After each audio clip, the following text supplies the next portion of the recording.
یہ عقل والا کہہ رہا ہے نہیں جی ہم نے کسی بدعقیدے کو بیٹی دی تھوڑی ہے، ہم نے تو بیٹی لی ہے، عقل سے پیدل سن لے، اگر تو نے کسی بدعقیدے کو بیٹی دیا تو صرف ایک جاتی ہے، اور اگر کسی بدعقیدے کی بیٹی لیا ہے تو پورا گھر چلا جاتا ہے، پورا گھر چلا جاتا ہے۔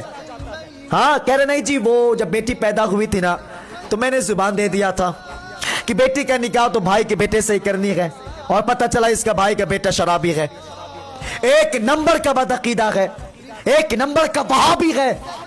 تجھے غیرت آنی چاہیے کہ اگر تیری بیٹی نیک ہے تو کیا تم زبان کے چلتے اپنی بیٹی کا ہاتھ کسی بدعقیدے کے ہاتھ میں دے دو گے؟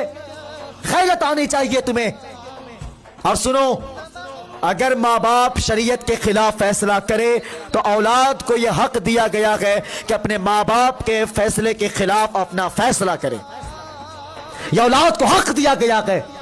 اور تم سے گزارش ہے خدا را اپنی بیٹی کے لیے نا نیک لڑکا تلاش کیا کرو۔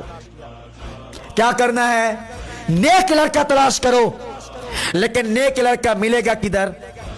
میرج ہال میں ایک فوٹو دکھا کے کہہ رہا ہے دیکھو ذرا لڑکا کیسا ہے، میں نے کہا اس کے کان میں تو بن دیکھے، تو کہہ رہا ممبئی میں رہتا ہے، ایسے کالے پیلے بال کو کیا گئے کہ پتہ ہی نہیں چلتا ہے کہ انسان ہے یا پلاسٹک کا کوئی گڈا ہے، اور کہہ رہا ممبئی میں رہتا ہے، ممبئی میں۔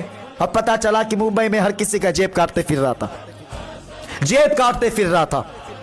اس لیے خدا را تم سے گزارش ہے بیٹیوں کے حق میں سوچ سمجھ کے فیصلہ کیا کرو، ورنہ یاد رکھنا تمہارا ایک فیصلہ تمہاری بیٹی کی زندگی کو جہنم بنا سکتا ہے۔ اور بزرگوں نے کہا تھا کہ لمحوں نے خطا کی ہے، صدیوں نے سزا پائی ہے۔